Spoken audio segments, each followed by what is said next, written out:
listening to Wake Up Hollywood with Nikki Korula and Eddie Pence, right here on LA Talk Radio.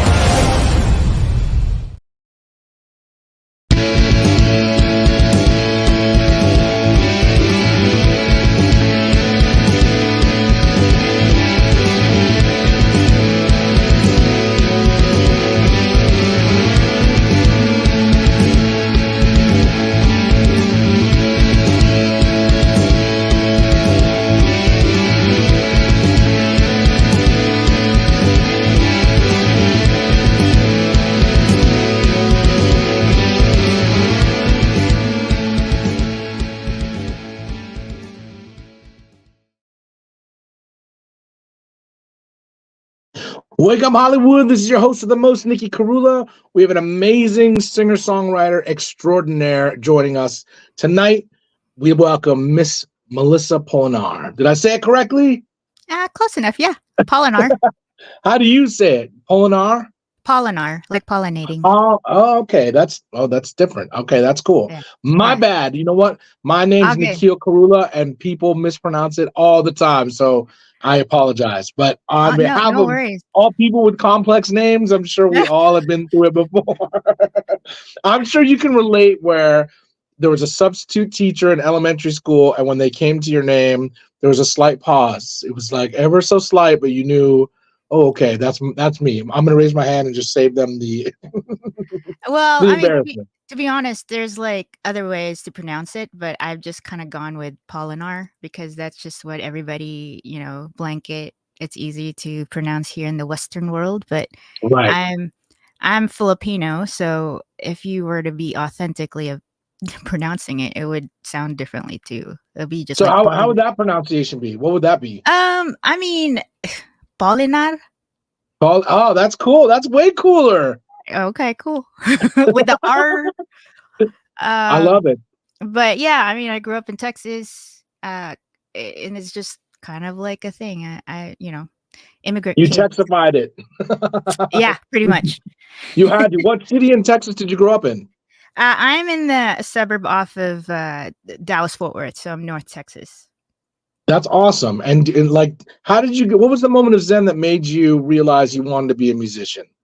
You remember? Was it a record that you heard? Was it music in the home? Somebody playing a record? What was it? I mean, I think it's a combination of so many different things. I mean, I grew up in a family that loves music. None of them are musicians by trade. They're not. Wow. They don't necessarily. At least in my generation and my parents' generation, it wasn't really like a thing to pursue music at all. Typical Asian expectation of medical field or a lawyer or an engineer kind of thing. Yep. And so I wouldn't really say that I'm a rebellious kid, but I just kind of subtly kind of did my own thing in the back, like row kind of thing. You're like, I'm gonna sing in the room in the back and just find my own voice slowly without you really knowing.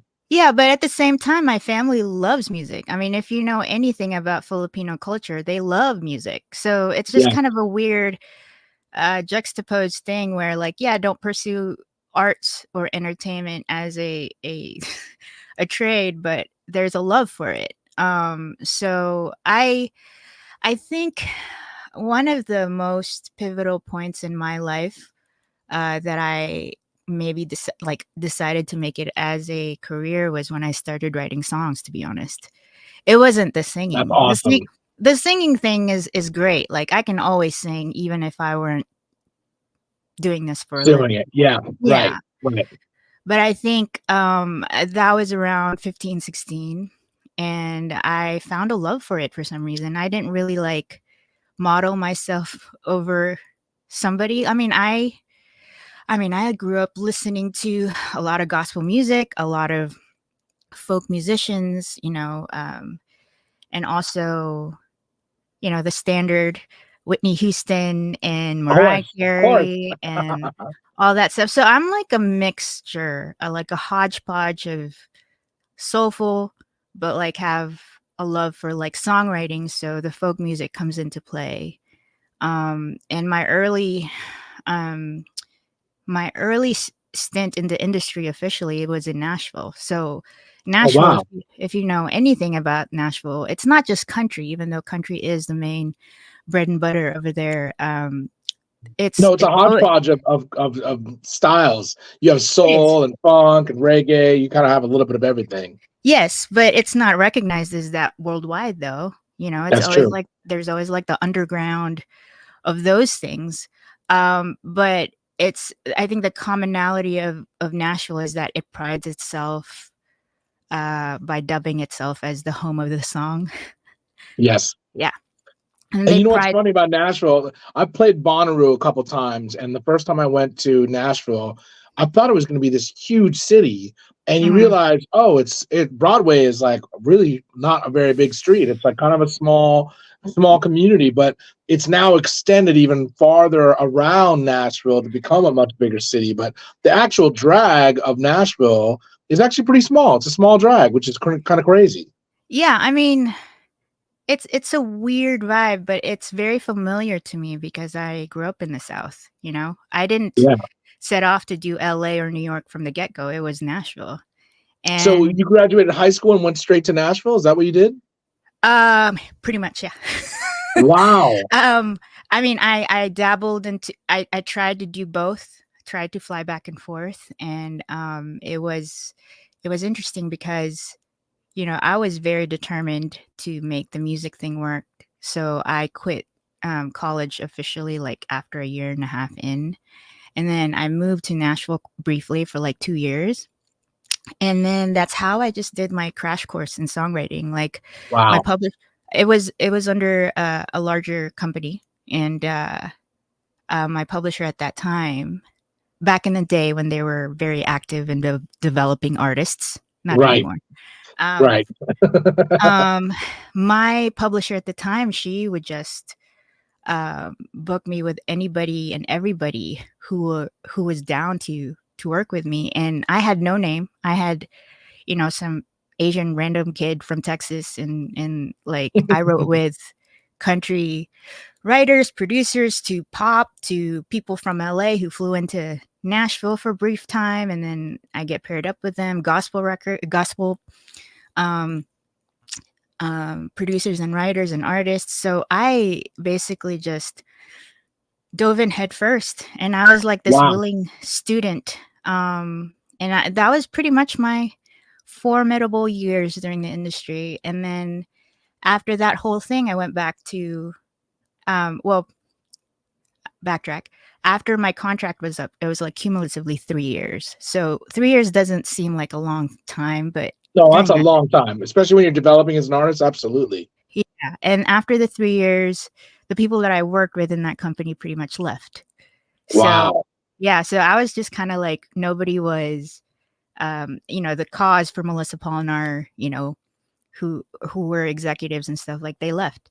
And this was before social media, before YouTube, before all these things just kind of came about. So I went back home and regrouped, and I guess I told myself, let me just go back to college and like figure things out.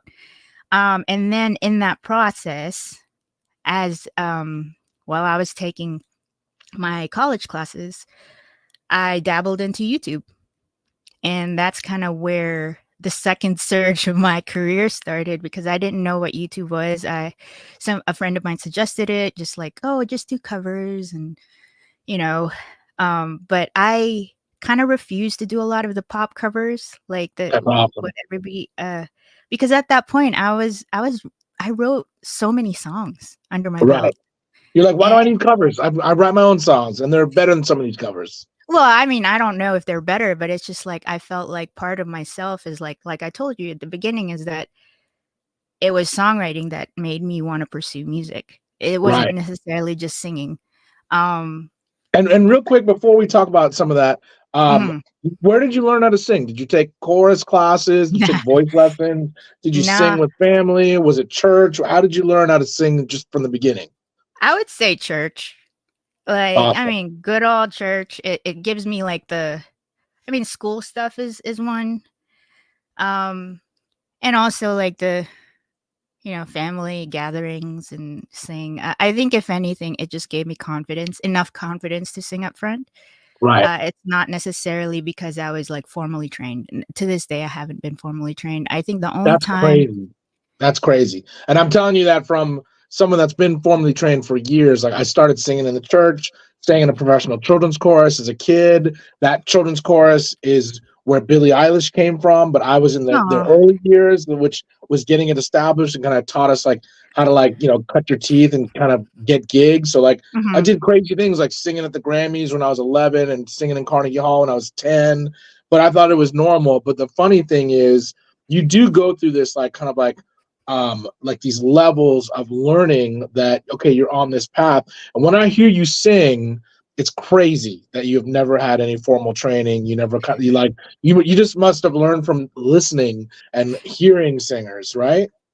yes, and also too, I guess along the way, people give me pointers like Right. certain breathing techniques if you want to go technical about it, and then also like when I started singing in studios, I had to learn from the producers Right. that I work with because it's a Right. way different type of singing. And I keep Yep. telling all the younger kids now, and it's different when you sing live and it's different when you sing in the studio. It's like a totally different art form.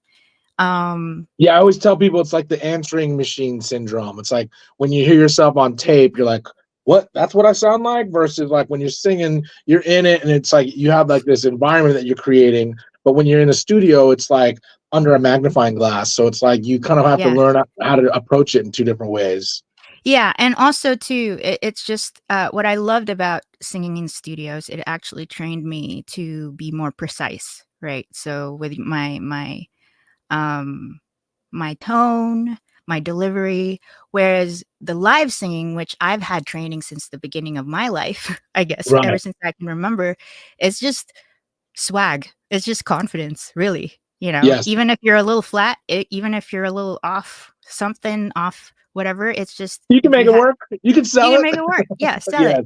And Yes. I think it to have both of them is both of those aspects is really great, and that's what I try to do.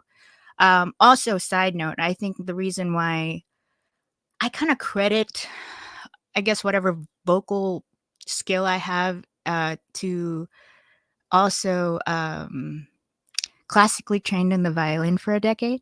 Oh, wow. There's the Yeah. guitar influence right there too. That's Yeah. awesome. That's Yeah. awesome. So I was classically trained by this Romanian professor for like a decade. And as a matter of fact, I thought I wasn't going to be, I knew I loved music. But at a certain point in my life, I thought I was going to do violinist and be in an orchestra life. Wow. Yeah. Well, And but then, it's because like you're groomed. You're groomed to like learn from the people that you're learning from. So I'm yeah. sure he was like, "This is the life. This is what you Yeah. need to do," and then you end up breaking free of that. I totally know that. I was I a mean, trained opera singer. I learned oh, wow. opera, and so I actually thought I was going to be like an opera singer. And then when guitar Yeah. came in my life, it was like that was the kind of like the outlier. It was like, okay, this is changing everything. So tell me Yeah. what that transition like was for you from like learning violin, wanting to be in an orchestra, wanting to be in an orchestra at one point, and then breaking free of that and learning guitar. There wasn't really like a weird transition. I think it just happened naturally, you know. That's awesome. I started writing songs, and then I think part of the main catalyst is that I got offered a publishing deal at Wow, 17. So that's crazy. that's the reason why I went to Nashville, and so that kind of shifted my focus. So it was How a long were you natural, playing guitar before you got that offer? like 3 years maybe. Wow, that's pretty awesome. So you just must have been dedicating a lot of time that became like, your best friend, your therapist all in one. And then you started writing because like that's also a vibrant time in any person's life. Those are your teenage years. So like Yeah, those are your angsty years, those are your loner years, those are you're finding yourself, you're yeah. finding your voice, you're going through an upheaval of emotions. Tell me like what guitar meant for you, like when did it come into your life and like how did it kind of give you this open vessel to have this voice for songwriting? Well, also to backtrack, when I got signed as a songwriter, that transferred me to Nashville, or like led me to Nashville. My primary instrument of writing songs was keys, actually. So Wow. I don't really like I'm so out of touch with the keys at this point. Like I can still dabble, but I just haven't used it in so long. And the reason why I transitioned over to guitar was also pragmatic. I can carry one anywhere. Yes. Yes. And I then love that. Nashville is such a guitar city as well. Yeah. Like it's Yep. just and then briefly too while I was there, I worked at a guitar center. So I met up with all these guitar nerds and they would tell me like, "Oh yeah, a Gibson is this and the blah blah blah." And I'm like I'm just kind of soaking it all in. So that kind of intrigued all the things with guitar. And Did you work? also Wait, we have a lot of parallels because I worked at the Hollywood store 20 oh, years ago. So, that's did funny. you work on the guitar floor, or where did you, on the acoustics? Where did you work? I did operations and then they transferred me over to like accessories. Okay. Yeah. So, Because they so just did you ever have the computers go out and you had to do yeah. the handwritten tickets? Oh no, I haven't. I No, always no, no. felt so sorry for accessories when that happened because everybody would just send everybody to accessories for any small purchase. Like go to accessories and then they had to fill out the things for straight. Yeah, You it know was what I'm talking crazy. about? Yeah, it was crazy. I mean, I don't know. I think I just I mean, because I got paid as a songwriter at that point. It wasn't really like a Right. super lucrative deal, but it was just like I needed something outside of the world that was Yes. presented to me, which was studios and producers. I just wanted to like work somewhere. And also too, I was eyeing, just learning about instruments in general and I'm kind of a nerd that way. So if I don't really know much about something, I kind of dive into it. Yeah, that's awesome. So there was this particular producer that I worked with that really inspired me to take on guitar actually. And I would still credit his name's Ed Cash. And yeah, so he basically was one of the producers who started developing me. And that's kind of how it started. And I was at first I wasn't really confident in it. But I really pursued it to What the you mean in best the playing of the it, playing or part, yeah. wow, okay, because you're so Because skilled. Like I see you play, and I'm like, I can't imagine you not being confident in it because you I like mean, for me, I gravitated towards it right away, and I started with piano, and I just started running with it. But I've now come back to piano as to like reinforce those chops too. But with you, it's such a natural part of you that I can't imagine you ever struggling with it. You know? I think it's just confidence because it wasn't something that I, grew up playing and writing with, right? So Right. the piano lessons, it's almost comes in default in Filipino families. Like you don't. Yes. I'm East So Indian, so I know I hear you what you're saying. This is like what you're supposed to do. And you know what's so yeah. funny? It's like at least you got violin as like Mm. another instrument. Like for me, mine was clarinet, and that has helped me absolutely not in music because it's I'm not still playing the clarinet. I'm not even thinking of buying a clarinet for any reason, and it didn't enhance my guitar chops, my piano playing. It just was something for me to do to kind of like realize, okay, this is another facet. So at least you had Yeah. violin to help you with guitar because some of the fingering chops are great when you make those transitions, right? Yeah, so violin definitely helped me, I guess, accelerate in learning guitar. I could imagine because of the fingering and how Yep. and violin to this day I will still stand by it that violin is exponentially harder than Oh, I would playing. definitely agree with that. Like if you don't rehearse that instrument, it's like you go back to the basics. Like I mean, I still have a violin. I would pick it up, and I'm just like, wow, I'm so off now. That's Um, crazy, but it makes but sense. but yeah, so guitar is definitely and ever since then I've been writing mostly with guitar. And so Nashville is definitely a huge influence in why that is. And then when I went back here in Texas and did the YouTube thing, then Los Angeles started calling. Then all these different places started calling. And because of the Asian American community, um, You got you asked know, to South by Southwest, right? Isn't that what? didn't you get asked to South by Southwest because of the Yes, Asian community also supporting you? yes, that even came later. I Wow. think even before then because, YouTube started to happen and all these Asian American like artists and singers within a certain, I guess, age bracket, like millennial kids, um, started doing the same thing. And so it became like this online community.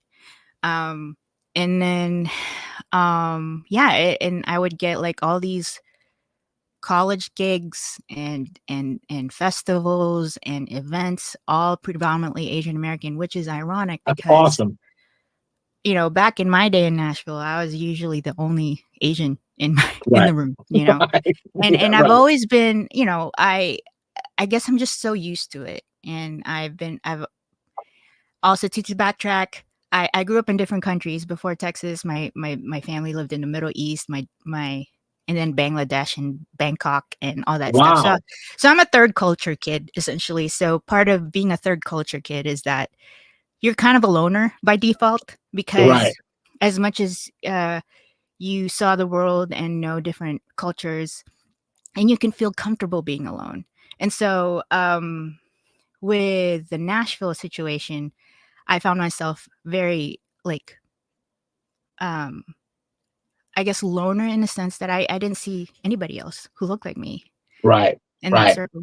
So when fast forward to YouTube, then all these Asian Americans events started to happen. I would go to UC Irvine or NYU and I don't know, Seattle, or in Chicago, Urbana, and it's like all the diversity started to show up in my life. Yeah, that's awesome.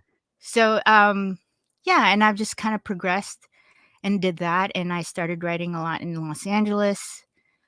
And then the Hotel Cafe presented itself for me, and it's to this day still, a dear institution in my heart. I haven't played Hotel Cafe in so long, but well, I want you to do one of my Songwriter in the Round nights, because I just think you're like an extraordinary songwriter. I just think you are you're a talent that people need to hear more of. And what I love about what you do is, we have this parallel because we both come from different cultures. Mm-hmm. But what's awesome about what we both do is we actually don't play music from our culture. We're actually and people ask me that all the time, how come you don't play Indian music? And I'm like, because that's not what I listen to. It's that has not even made my radar as far as the aspiration level of what I want to make. So I wanted to ask you that too, because, I know you've gone to Filipino weddings or Filipino parties, and some of the music, and, you've been around it, but it wasn't on your radar for a reason.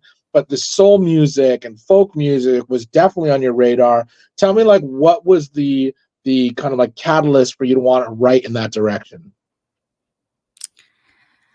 I think it's just my exposure growing up here in the Texas town that I'm in. It wasn't full of Filipino parties and all that stuff. So I was exposed to a lot of, as much as we're not, our heritage come from different countries and different ethnicities. It's we still experience the American life. Yes. We listen to pop radio. We listen to. And then, obviously I backtracked, when I started doing music professionally, then somebody was telling me, oh, Melissa, you should listen to the old stuff, like Billie Holiday and Ella Fitzgerald and Sarah Vaughan and all these vocal greats, and just study how they sing. And that's what I did. I was just okay, let's do it. And so, I just kind of absorbed all those things. And especially too with if you grew up in church, you sing a lot of gospel music, you sing a lot of Black music, right? That's just the default, that's just part of the culture. And so it's also, you grew up in Texas, so it's definitely a part of the culture, you know what I mean? Yeah. And so it's not like I'm deterred by my music, the culture of the music within my culture. Wasn't really part of my fabric. I didn't grow up in the Philippines. So my perspective is not necessarily truly Filipino or purist Filipino. Right. I do have older siblings, and my sister, I remember she would sing a lot more Filipino music. So I'm exposed to it, but it's not something that I would necessarily. I have the same parallel. It's people talk to me about Bollywood movies. I'm like, huh? People talk to me about Indian artists. I'm like, who? And it's not, I'm aware of it on some level, but not aware of it at all in the same way, because it's my focus is more on funk, soul, like world music, like in Western African stuff. But I just love that parallel because, there's not a lot of artists I can talk to about that because, they are not from a different culture. And it's like when you see that, it's interesting. It's kind of like peculiar and awesome at the same time because we should want to like write music of, to our culture and, direct them to that. But at the same time, that's what makes us, I guess, different in that regard, especially you coming from Texas, but living in all these other different lands and then doing soul music and going to Nashville. And you've had kind of like this eclectic musical adventure. And let's play something. What do you want to play first? Let's play something so people can get a taste of what you do. What do you want to play first? Your choice. I want to start with the India RE one. Okay. We started a song. Yeah, give us a little backstory on it. So I wrote this with India years ago, and she was still living in New York, and I was on tour, and she found out I was in New York, so I visited her place, and she was like, "Oh, let's write a song." And basically, we just talked for like 2 or 3 hours, I remember, and then this song I had a morsel of an idea for this one, and then I just showed it to her. I'm like, I don't know how to finish this song, and the reason, and also too, it's very folk influenced. And I told her that, I have a love for Joni Mitchell. And she was like, I love Joni Mitchell. Like, so two very soulful, like artists, India and I, and then wrote like a folk songwriting in terms of like format but and then years later during pandemic 2020, I was just like, hey, can we do this as a single to release it as, together? And so I basically just kind of put it together. We did it all remotely. She recorded her vocals separately, and then I also hired basically her guitarist in her band, who I also befriended on a tour with him. And it was just like one of the most, I don't know, rewarding for me, because I never thought I would work with somebody like her, because I look up to her. Awesome. I mean, also too, back in Nashville, they were trying to develop me as an artist, and they didn't quite know what to do. They were very confused in hindsight. But there was a suggestion that I should work with India RE's producers, because her acoustic soul record was mostly written and recorded in Nashville. And I didn't know that. Yeah. So at that point, that was kind of like innovative, because Nashville wasn't known for soulful music. So acoustic soul was very much like ahead of its time at that point. And, so they were trying to connect the dots that, like, it's acoustic, it's soulful, and it's folky. Work with India RE's musicians and producers. And then when that stuff was starting to roll out, then all the executives had to leave because there's a new regime coming over. And so yeah, it was like an unfinished business at that point. And then years later, completely different reason why I met her. I met her and I worked with her, and I'm like, what? This is a weird turn of events. That this when I was like 16 and 17, that was the intention. And now you willed it into its existence. Yes. I mean, thanks to David Ryan Harris, because he was the one who introduced me to her. We'll talk a little bit about David too. David's a very good friend of mine. But what's the name of this song? Let's play this real quick. It's called We Started a Song, and it's basically just saying that a lot of relationships is like songwriting. You start a lot of songs and you don't quite know if it's going to get finished or not. And you have to decide, should we finish this or just let it go or move on to the next one? So we were trying to kind of put that together lyrically, conceptually, and then in this folk aesthetic a la Joni Mitchell. All right, here it comes.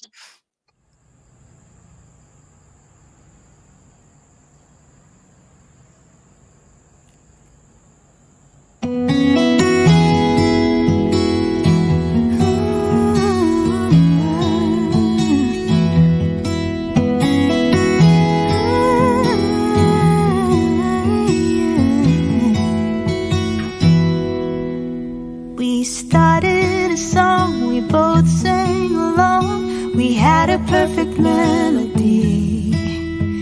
I took the high note, you took the low. We had a perfect harmony. We tried it then, we tried it now.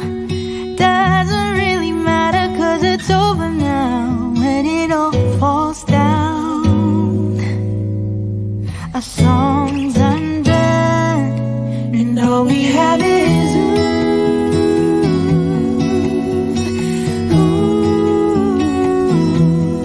all we have is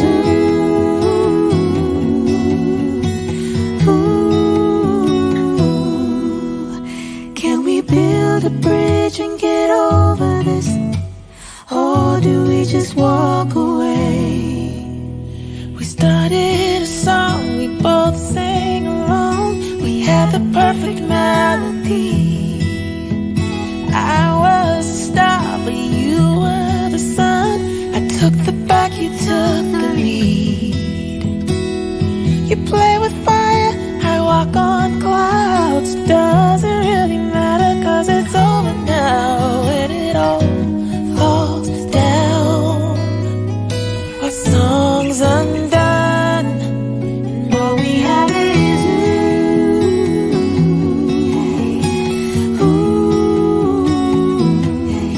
all we have is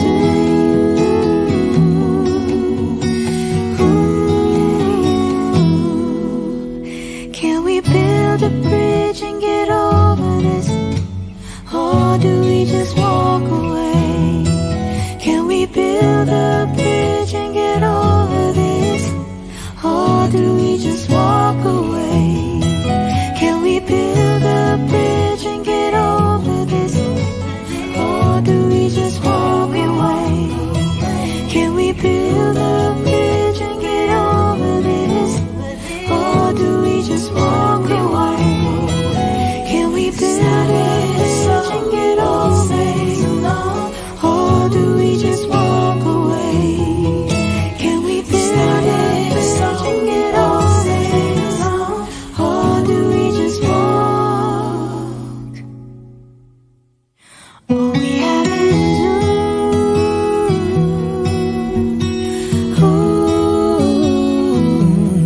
all we have is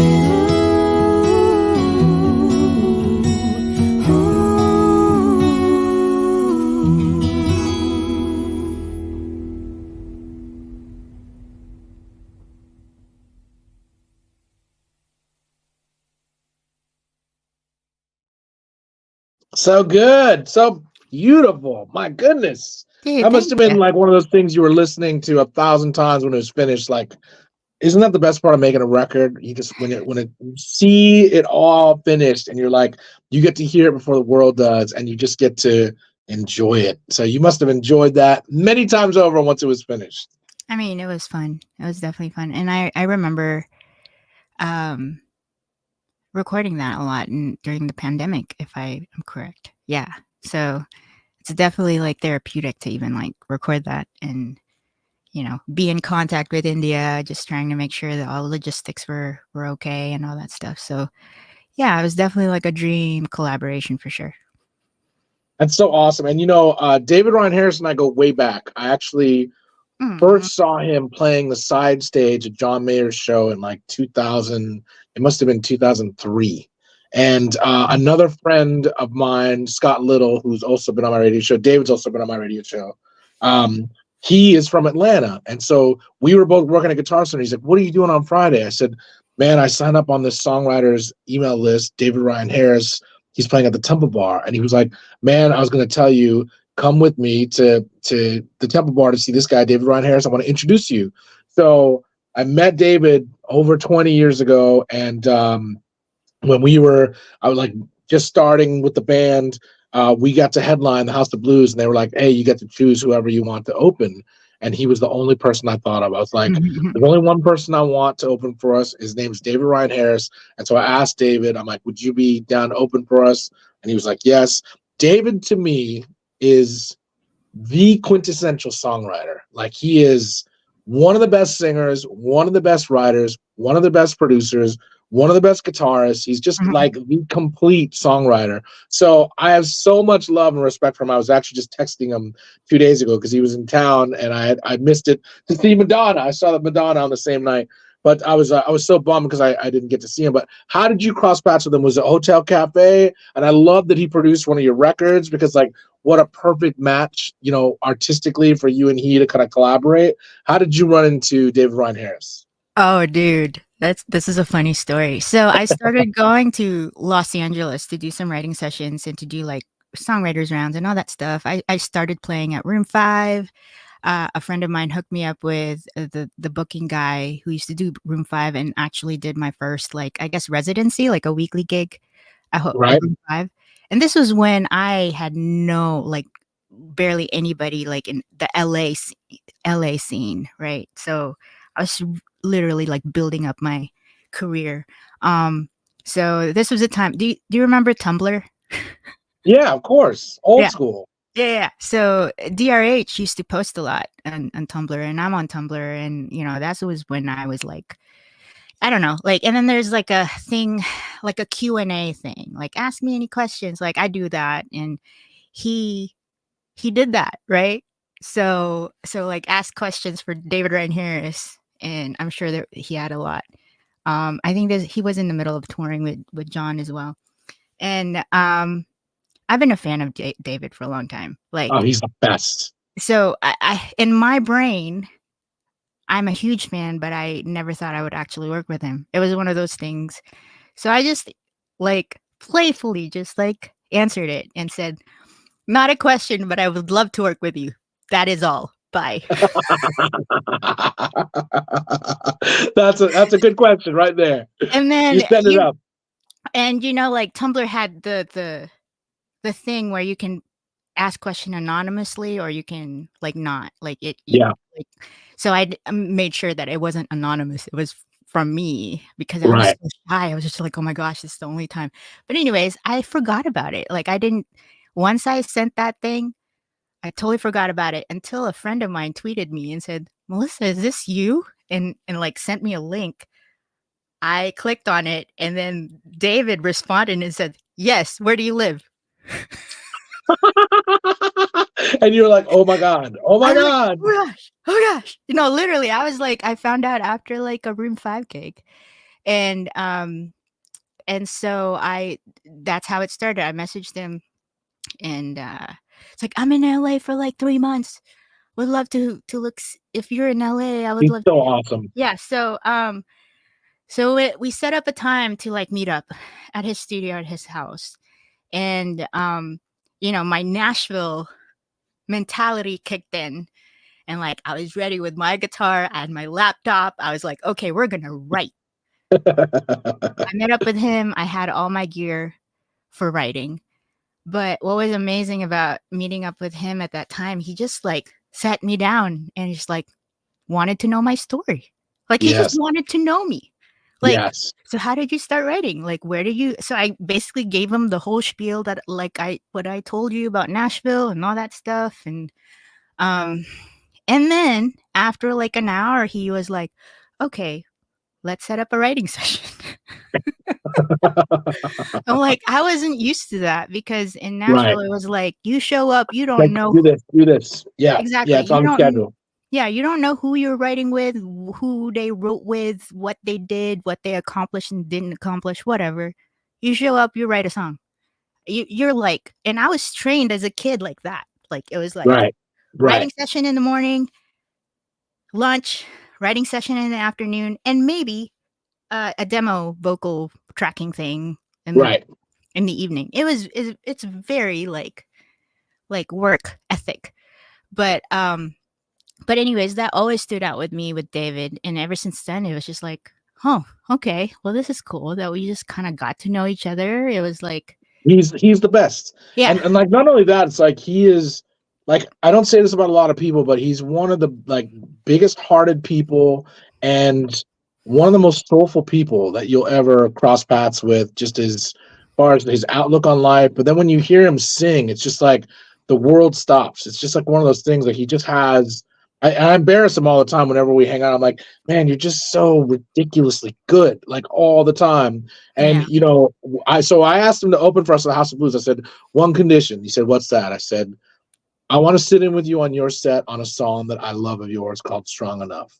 And I said, I want you to sit in with us on a song where you trade guitar solos and we kind of do this whole thing. He's like, cool, man. So I went over to his house. We're harmonizing on Strong Enough. And like, I tell him, I still joke with him, like I was like starstruck singing with him because he's got such a great voice. But when he ended up sitting in with us, it was the craziest thing. And none of it was planned. And I have to share this story because it's one of the coolest stories in 20 years of playing still to this day. So like everybody's jamming. My lead guitarist starts trading solos with David. David's trading solos with him. David gets behind my lead guitarist and starts playing his guitar around his back. And he says, just play, just play your left hand. And so the guitarist is playing the left hand and David's playing the right. And then they switch hands and David's playing the left hand and the guitarist is playing the right hand.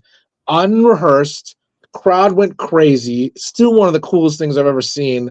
Only somebody like David Ryan Harris can pull that off. And he's just like, he is to me the greatest. And I just love that you put your music in his hands because there's no safer hands I would ever think to put your music in, and he's that guy. So I have so much love and respect for him. He actually sang and played guitar on my last record, and I just think the world of him. So I love that you trusted him and worked with him and wrote with him because your styles of music too are so like they're like reflections of each other. So it's so awesome. I mean, what do you want?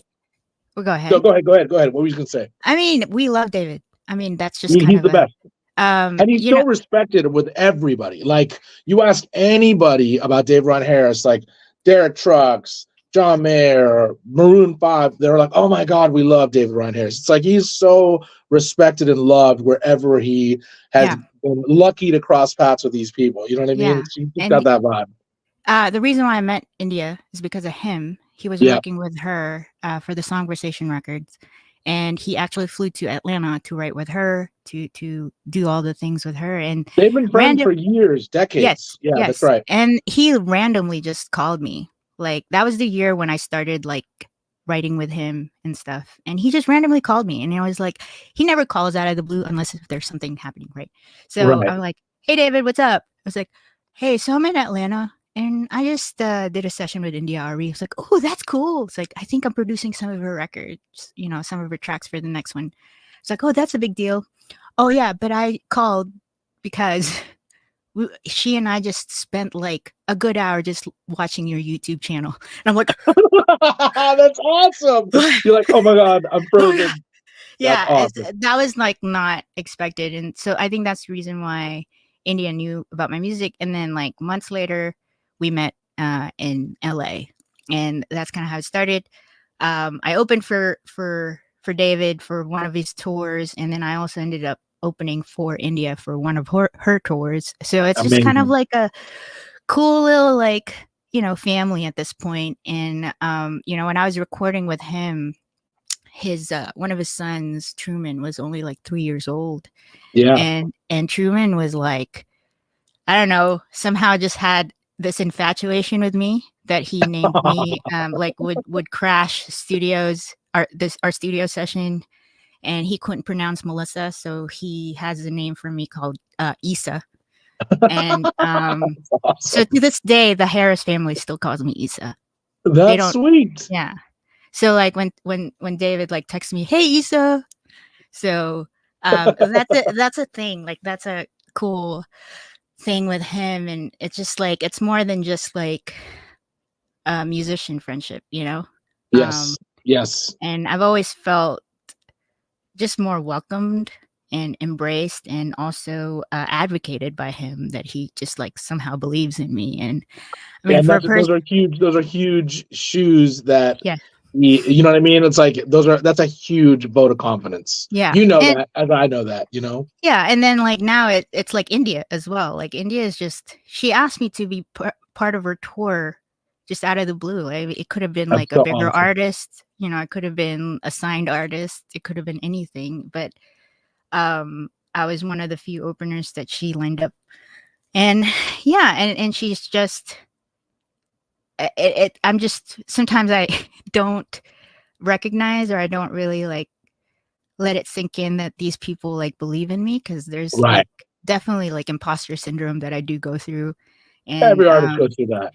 Yeah. So to remind myself, like people like India and David, who are just like, they don't need to advocate for anybody. Like they're just, you know, so whoever they believe in, that's who they're gonna believe in, you know. So I remember David asked me, he was like, when we played at the House of Blues, he's like, how long do you want me to play? And I said, however long you want. If you want to play 2 hours, you want to play 3 hours, I'll even play 15 minutes if you want to play 3 hours. And he started laughing.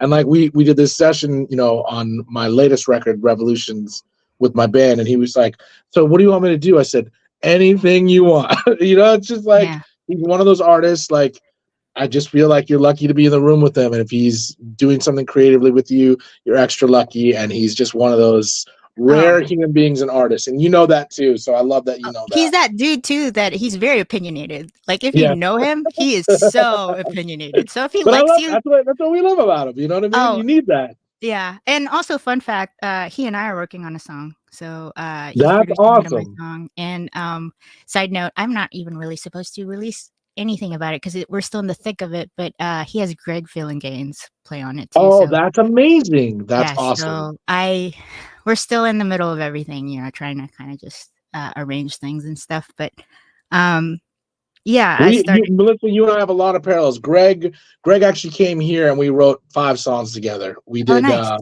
So I'll have to show you those. You'll love them. But Greg is a monster. You know Greg, Michael Jackson. I don't know him personally. Yeah, of course. Oh my God. Like, he is oh my God, he is okay. I'm gonna give you a song to listen to, which is my favorite thing that I love all the Michael Jackson stuff. It's forever gonna be the best. But if you listen to Shaka Khan doing "We Can Work It Out," and just listen to Greg's left hand playing all the bass, it is unreal. You're gonna love this song if you haven't heard it before. But my God, Greg Gaines playing the bass and playing all the parts, it's just the most incredible. You're just gonna love it. You're just gonna love it. I'm sure.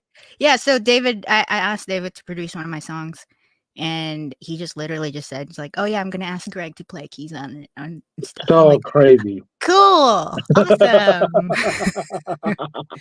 Awesome. So yeah, I'm excited about that. I'm hoping to release that within obviously this year. I just don't know. I kind of take it. I intuitively just kind of release things as they come. So yeah. Well, that's awesome. Well, let's play something else. What do you want to play next? Let's do the song "Try." All right, here's Melissa. Go ahead. And that's a song that kind of that's an anniversary like video. I wrote that a long time ago, and that's one of the songs that kind of just hit it on YouTube. So that was the first original song that I posted on YouTube. And then everybody started covering it. So I made that video to celebrate that song. That's awesome. Yeah. Here's Melissa Polinar with "Try."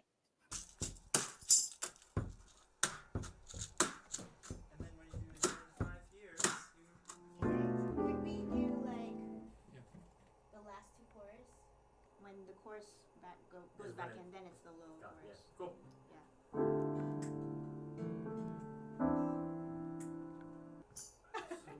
You ready? Humph. Yeah.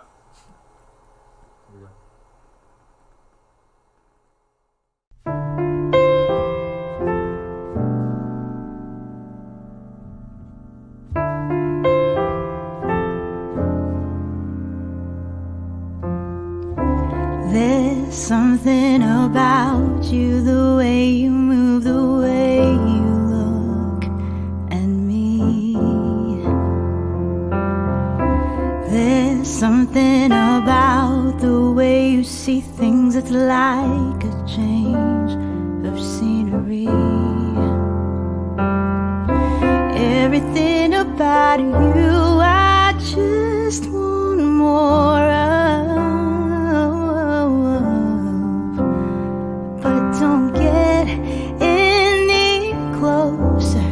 This will last a little longer. There's a chance I'll find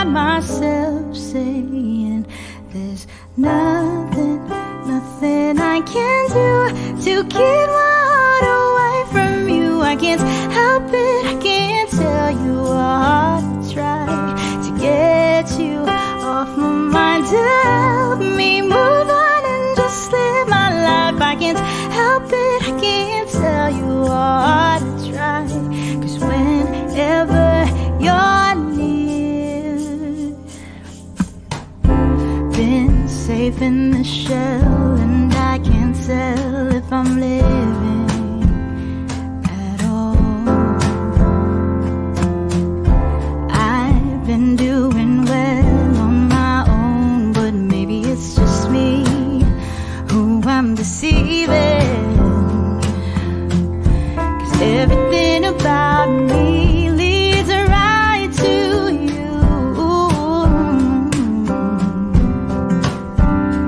Oh, I want to get closer, but let me doubt a little longer till I turn it over and give in. 'Cause there's nothing I can do to keep my heart away from you. I can't help it, I can't tell you how much I try to get you off my mind. Help me move on and just live my life. I can't help it, I can't tell you how hard I try.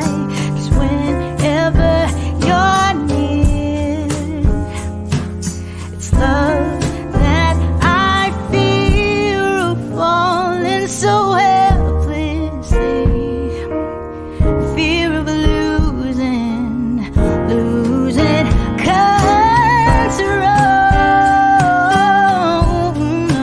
But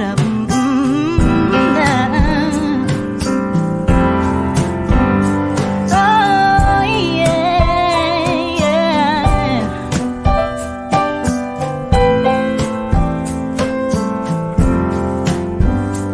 Oh, there's nothing I can do to keep my heart away from you. I can't help it, I can't tell you how hard I try to get you off my mind. Help me move on and just live my life. I can't help it, I can't tell you how hard I try. There's nothing I can do to keep my heart away from you. I can't help it, I can't tell you how hard I try to get you off my mind. Help me move on and just live my life. I can't help it, I can't tell you how much I try. 'Cause whenever you're near, it's love that I feel.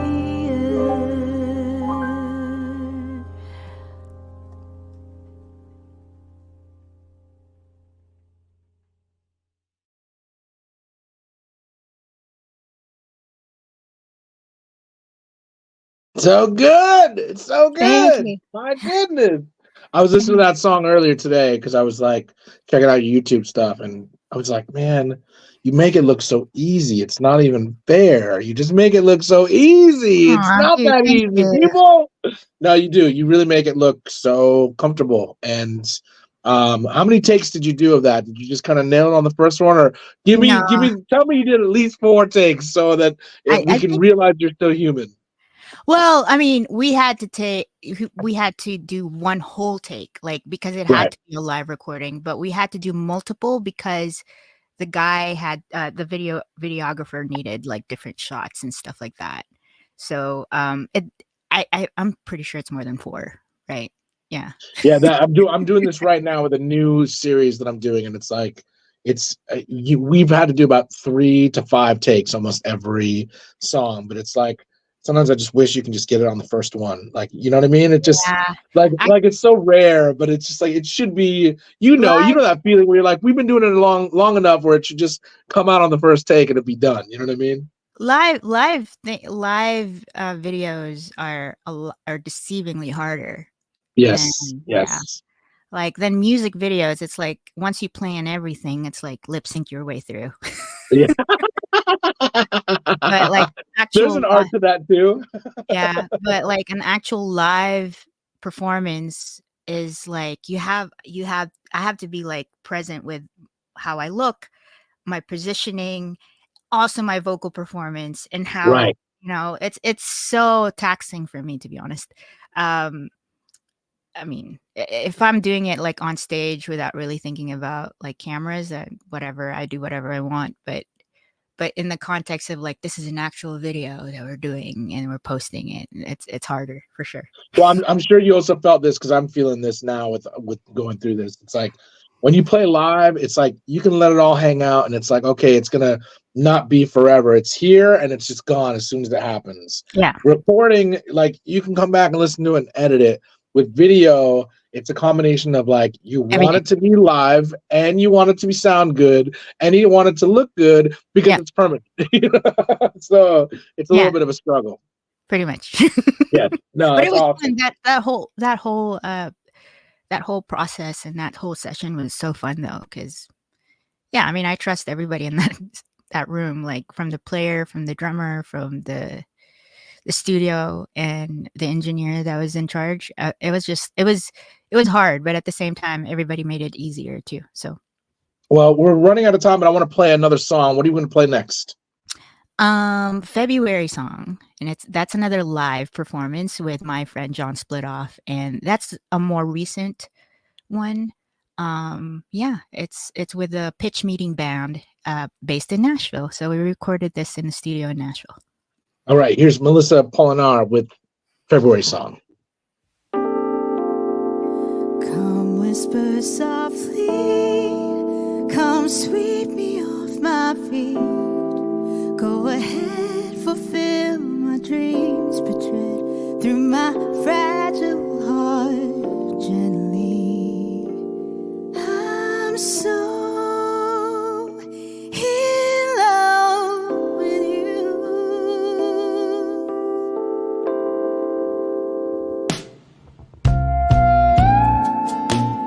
I've been through it all, been through the hurricane. I've been in this storm for far too long. Come ease the hurt and pain. I'm so in love with you.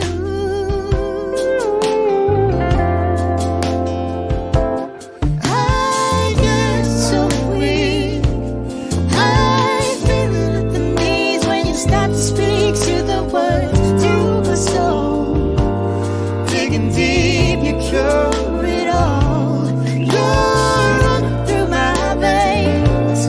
I can say like a burst of flames. I feel this flow every time you call. Every time you call. I've been through it all, been through the hurricane. I've been in this storm for far too long. Come ease the hurt and pain. I'm so in love with you. In love with you.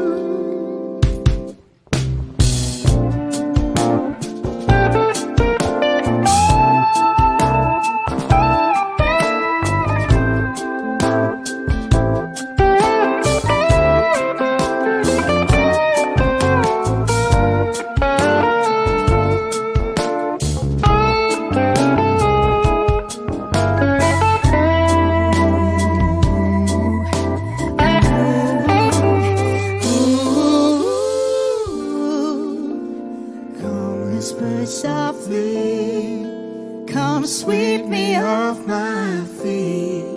Go ahead, fulfill my dreams, but tread through my fragile heart gently. I'm so in love with you.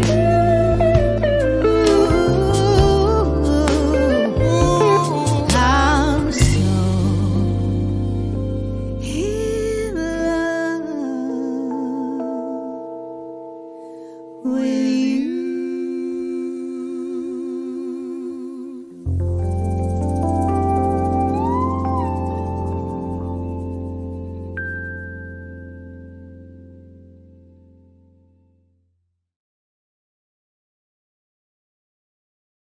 So fantastic. I got to clap it out for that. That was so good. Thank you. Melissa, where can people find you if they want to find you online? I am on all social media platforms. Instagram, M Polinar usually is my handle. Just my first initial, my last name, and Facebook's just /Melissa Polinar, my whole entire name. So yeah, and I have a website. You can Google. And where can people find you? Were you playing live or anything like soon? What's your performance schedule looking like? I don't have a lot. I don't have any at the moment because I'm concentrating on producing my music, new music, and all that stuff. So yeah, well, we can't wait to hear when it comes out. You have an open window, door, whatever it takes to get you back on Wake Up Hollywood, because you've been a wonderful guest. We waited a long time to have you, and we're so lucky that we finally got you on the show, because you are an extraordinary talent, and I wish you nothing but the best, and we'll have to make some music and do a show sometime soon. Absolutely. All right. Thank you for having me. Of course. On behalf of Sam, myself, and Melissa, we'll see you guys here next week. Peace, love, and take care.